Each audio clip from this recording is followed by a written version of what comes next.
So I'm driving along, and I go past a huge billboard that has an advertisement for Rolex watches. It might have even said something like, "Isn't it time you got a Rolex?" Something very clever like that. And it made me think, really? Someone is going to drive past this, as I was, and they're going to read it and slap a hand on the steering wheel and say out loud, even though they're alone in the car, "You know what? I'm going to get myself a Rolex." How many times has that happened? Has it ever happened?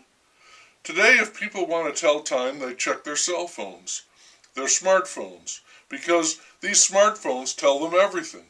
A smartphone or an iPad or one of those new machines that can monitor all your bodily systems, tell you how far you've walked, and make a funny face. A Rolex watch is so old school. I think it's an outdated brand like Kodak or Oldsmobile. The only reason to wear a Rolex watch is not to find out what time it is, but so people will see you wearing a Rolex watch and they will know that you have so much money you can afford to blow a nice chunk of it on a Rolex watch. The drawback is if you want people to see you with your Rolex watch, then you have to wear it. And it's not impressive. It's just ridiculously old-fashioned. People want electronics, thin, digital. A Rolex is chunky, clunky, analog. People will see you wearing a Rolex watch and they won't think, "How cool," or "How rich you must be." They're thinking at best that you must have inherited it from your grandfather and you're wearing it out of respect for him. That, or you're a douche who's trying hard to impress them. None of that has anything to do with what I want to talk about, however.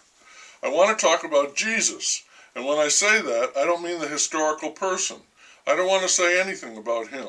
I want to talk about the word Jesus and the way people use that word. It's an exclamation. Now, some see it like that, as a simple exclamation, but others view it as cursing, what is known as taking the Lord's name in vain. I don't think I ever exactly understood that phrase, to take a name in vain, but it's seen by some as a serious, even sinful outburst. When people do say it, it means like wow, except that it's much stronger than wow. It means wow along with a dash of excitement, as if you have been truly amazed by something and you go, "Jesus!" Kind of as if you'd just seen a ghost. Whatever experience you've been through, it has startled you, and you have responded by saying, "Jesus." When you say, "Jesus Christ," it's safe to assume that the situation, the circumstances, are even more extreme. Adding the Christ to Jesus is an intensifier. People often say this when they are frustrated or angry. Also, if someone were to sneak up on you and shout, you might yell, "Jesus Christ," because you've been surprised and not in a good way. Jesus H. Christ, and I'm not sure where that comes from, is usually a statement of flat-out consternation. Things are not going the way you planned and you aren't happy about it. If you're more upset than that, you might say, "Christ Almighty!" Something is bothering you and you want it to stop. Another phrase that does not identify anyone specifically as these others did, but it's one that comes up in these same situations and does have some interest, is "holy shit." I hear it all the time. I sometimes say it myself in abject wonder, and it never fails to astonish me. What an expression. Holy shit. What I further wonder about